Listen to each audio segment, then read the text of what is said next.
in. And the private sector has to be dominated by Africans. This is where we get the problem. Our governments in Africa don't control the core of the African economy. It is controlled by individuals whose sole objective is maximizing profit and sending this money to the outside world. So that makes it very difficult for us as a nation to be able to solve certain societal problems, because they don't want us to spend more on public issues.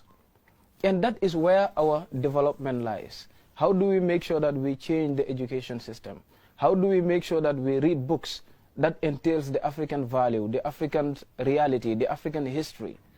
But if we do not have all this in place, it makes it very, very difficult for us. So that is exactly what we are saying. So you're saying that school-going children now should be taught in the local language and all of that? Yes. And now, local language in the parliament. Is it not too late? Is it too late? It is not too late. Okay. English, for instance, it is today our official language. Not so. English is not a traditional language in the Gambia. It was programmed and it developed to where it is today. Isn't it not time? People have been saying that for the past 10 years, even in the Gambia's parliament, that we need to look inward about the ethnic groups that we have here, about the languages that we have within the country. We have seen Swahili in East Africa now being recognized as official language. You know, so that is exactly where we need to look into. We have other languages in the Gambia where almost every part of the Gambia speaks. Why can't we look into one or two among these languages, adapt it as an official language? Trying to preach the same language, trying to teach children using the same language. Because let me tell you this. If you go to school, you're reading English from grade 1 to grade 12. You're being taught how to count. You're being taught how to speak English when you already have a language in which you understand all those things.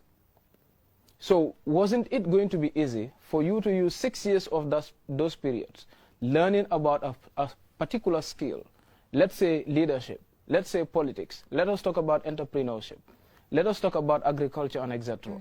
These are areas where people need to understand and people have to be equipped in. Okay, so you're saying that skills should be taught at an early age. Exactly. Yeah, introduced at maybe grade 6 or something. That is how you realize the talents of individuals. I'm sorry to say, but here in the Gambia, people live and die without realizing their talent. And it happens to almost all other African countries. Isn't it not time for us to have mechanisms where we can easily identify the skills of individuals at a very young age and tailor it in a way that it will be productive for the society? That is true, but sometimes if you look at public schools, how many students are in one class? And how can that teacher really know the learning styles of each and every child in that particular classroom? That is also a constraint. Now, let us see this.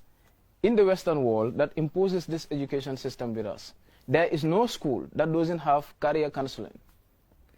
Each student have an opportunity to meet an individual who coach them based on their careers and talents. Sure.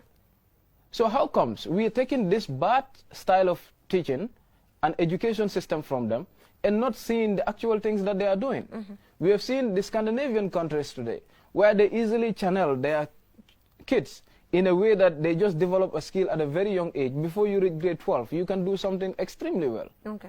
Isn't it not time for us to look into that? Look at Rwanda, for instance. They have a good model, but technology has been the solution to most of their problems today. Children at primary school are now exposed to technology. That is where we need to look into, because this is the 21st century. We cannot develop in the absence of technology. So are you trying to say that we did take the education system from the West, but we are not really implementing it the way they're implementing theirs? Is that what you're saying? The problem is they give us a good model, and we never have chance. They give us a bad model, and we never have chance to correct it. Okay. So what we need to do is, how do we correct it? This is not the education system that they're having in the West. How comes they introduce this to us and then adopt a different thing? Isn't it time for us to look into that? Okay, but so are you trying to say that they gave us an education system, but we are not implementing it the way they are implementing it in their countries? They gave us exactly what we are implementing.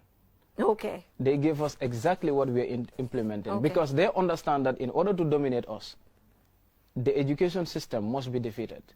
This has been the program of the colonizers, and that is exactly what they left with us. So they never adopt this system because they know it is not good. So what are they adopting? What are they using? So that is why I said it is high time for Africa to look inward. Look into what is working in different African countries and then try to adapt that as a style. But we trust people who have been dominating us for 400 years, exploiting our resources with exploitation and racism behaviors, and yet we find it difficult to trust our neighbors.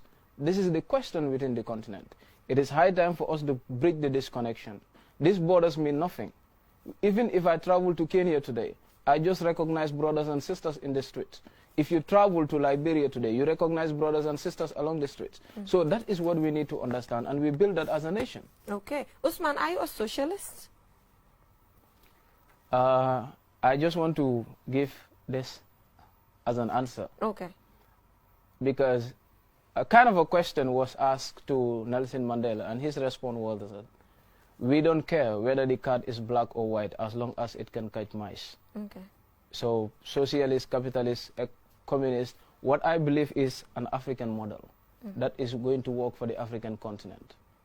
Okay, so you don't have a specific ideology that you're following? Because all these ideologies are borrowed. Okay. Isn't it high time for us to think about what works in Africa? Okay. If a socialist can be put in an African model, a socialist system that entails the African reality, the African development agenda, and things that can make it work for us, why not we go for it? Okay, so that is why I'm asking, are you one?